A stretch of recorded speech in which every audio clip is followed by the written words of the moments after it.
Dr. Bruce Banner, thanks to a gamma ray experiment gone wrong, transforms into a giant green-skinned Hulk whenever his pulse rate gets too high. This is my review of The Incredible Hulk.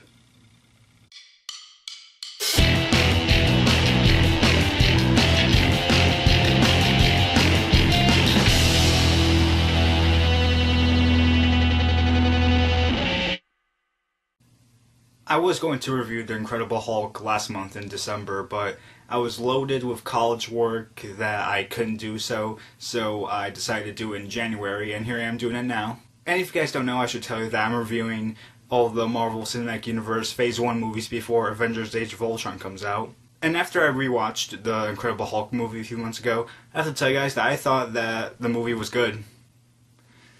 The good points. The best thing coming out of this movie would have to be Edward Norton's performance as Bruce Banner. And if you guys don't know, then you should know that this was Edward Norton's only performance as the Hulk. Because later on in the Avengers movie, he would be replaced by Mark Ruffalo because of contract issues or something. But for what Edward Norton did, I thought he did a good job as playing Bruce Banner. And I say that because he outshined everyone else in the cast. Another good thing about this movie was that I think they did a good job of balancing the amount of time we had with Bruce Banner and the amount of time we had with the Hulk. To me, it just felt like it had the right ratio of time spent on each persona. I didn't think that the visual effects in this movie were the best, but I think that it was at its best when it had the Hulk in the climax of the movie during the fight.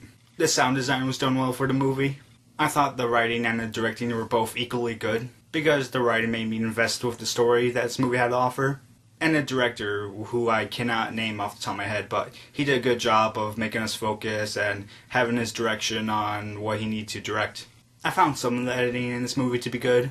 And the final good point about this movie would have to be the cameo appearance.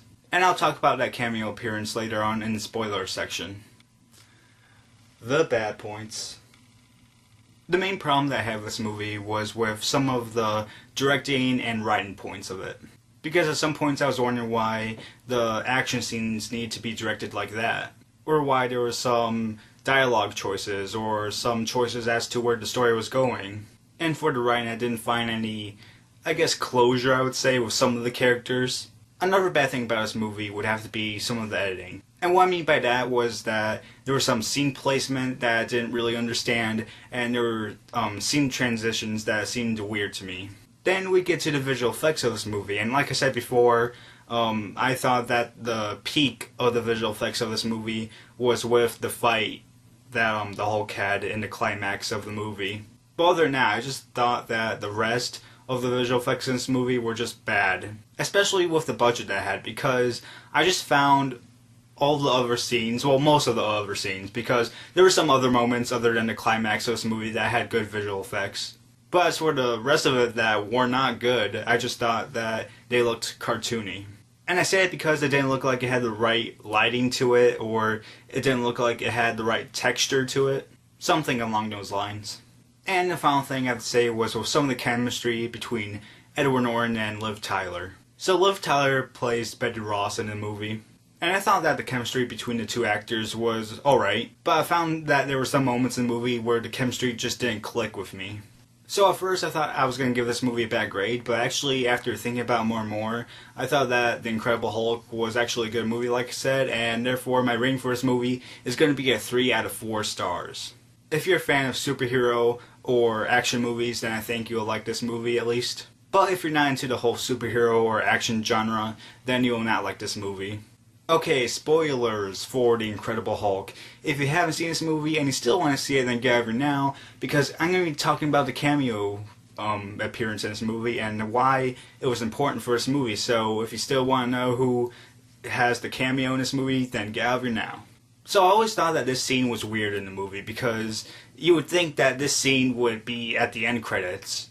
Because where it ends with Bruce Banner in the cabin in Canada, that would seem like a good point to end the movie and have the cameo appearance appear in the end credits. But no, they decided to put it at the end of the movie, and it was like, okay, well, thanks for not putting me through all those credits, I guess. So the scene I'm talking about is that General Ross is at a bar and he's having drinks.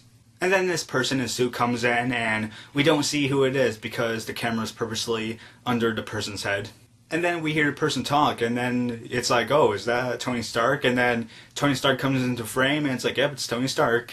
Then they have this conversation with one another, and then Tony is like, I'm building up a team. And then Ross is like, what kind of team? And then Tony tilts his head a little bit, looks at Ross, and then it goes to black to the credits. And I think this scene was made just to confirm to the audience and to the comic book readers and the comic book fans that in the future that there would be an Avengers movie. And when I saw the scene for the first time, like many years ago when the movie came out, I was like, yes, we're gonna get an Avengers movie. This is like confirming it, basically. So that's my review of The Incredible Hulk. Hope you guys liked it, and other than that, guys, that's it.